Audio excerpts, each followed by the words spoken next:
All right, so how do you defend against the spoof attack? Well, one of the ways, of course, is to not allow the IP source routing. We'll talk about that in the section on hardening or locking down the router. We'll also talk about using packet filters to try to prevent unwanted traffic from getting through. That's the access control list.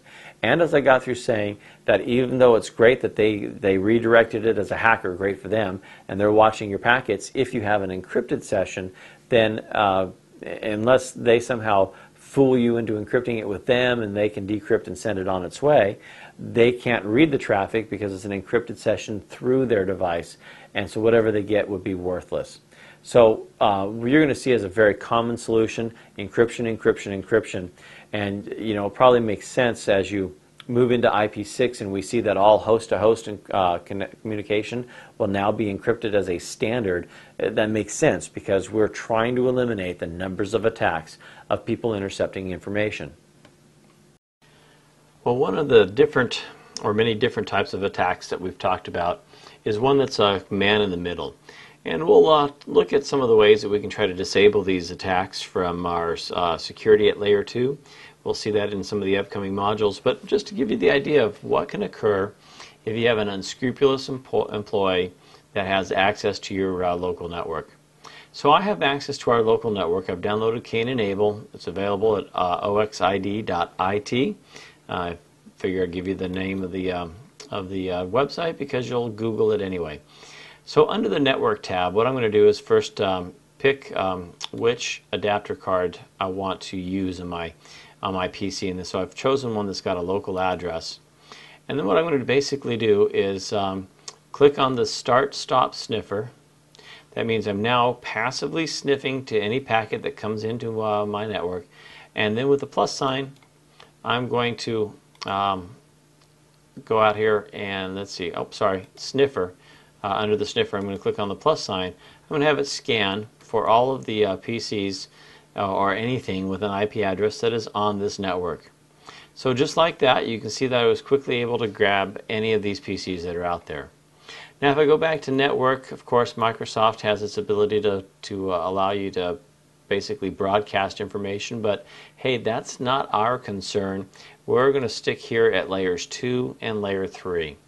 Now that I have this information, I know that I have a router right here, this Netgear router that we're using. And what I can do, and you can see a couple other things like this Cisco Linksys and a couple other things that show up here to me as being devices that might be out there helping us in the realm of moving traffic around. But anyway, I can go down here under APR and begin to do this ARP poisoning, this man in the middle. I'll come back to that in just a second.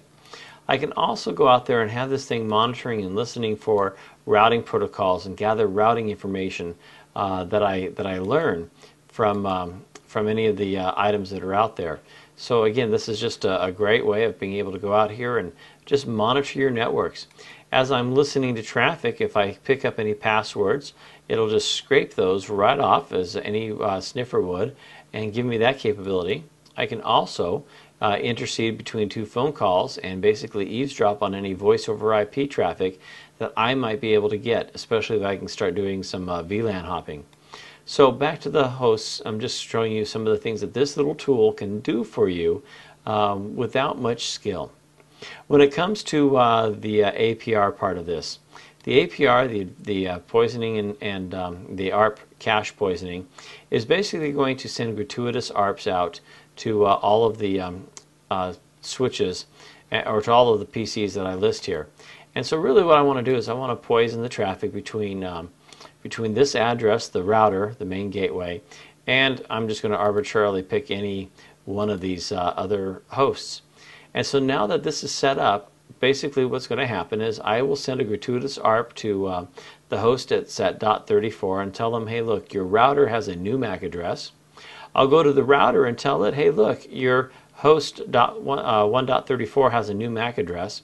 And so the router and the switches involved are going to format their packets for my destination MAC address. The switch will forward them along exactly the way the switch is supposed to do, and then I will act as a router in between them so that as this thing happens, I'll basically be able to own all of the information, the traffic that's moving from my machine to the next.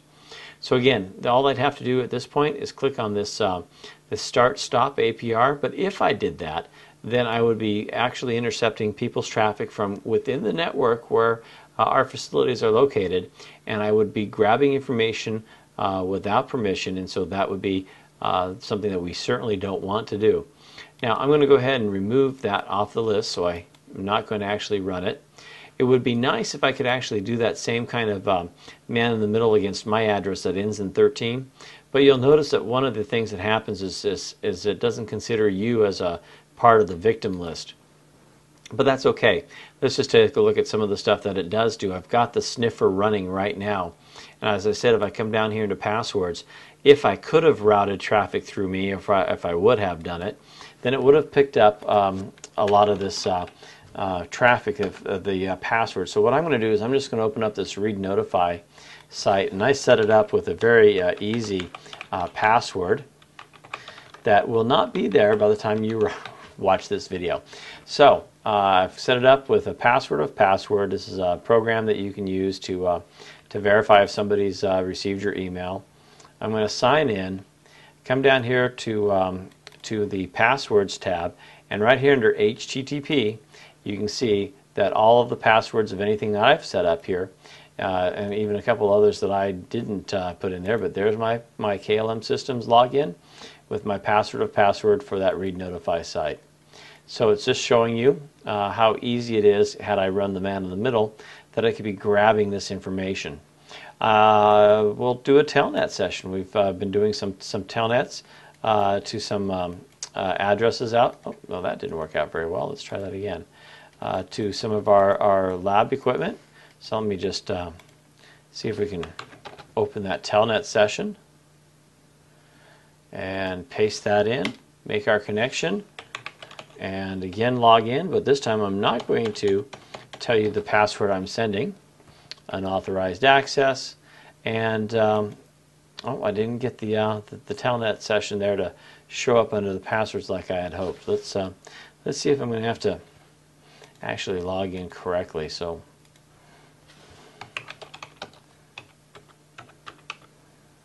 let's see if that makes any difference. So there I logged in correctly, and oh, in that case it's kind of odd. It actually didn't pick up that extra telnet session, which it should have done. It should have come down under the passwords here under telnet and show me the stuff that it sniffed. So again, if I had been doing, I know if I had been doing this as a man in the middle, you would have seen that telnet session logging in. So anyway, there's some of the tools, some of the things that we want to use our Cisco devices to be able to prohibit. And in this particular instance, we'll look at a module where we'll talk about being able to stop gratuitous ARP attacks, to try to do some things like the sticky max, and just to have a good understanding of the options that are available to prohibit this kind of an attack that it can occur from inside of your network easily enough. And this is an example of one of thousands and thousands of tools out there that people can download without very much knowledge, read a few help files, and actually be able to figure out how to put all this together. So something certainly to think about, that it's not that hard for people to attack your network from inside, so we need the protection there as well as the outside.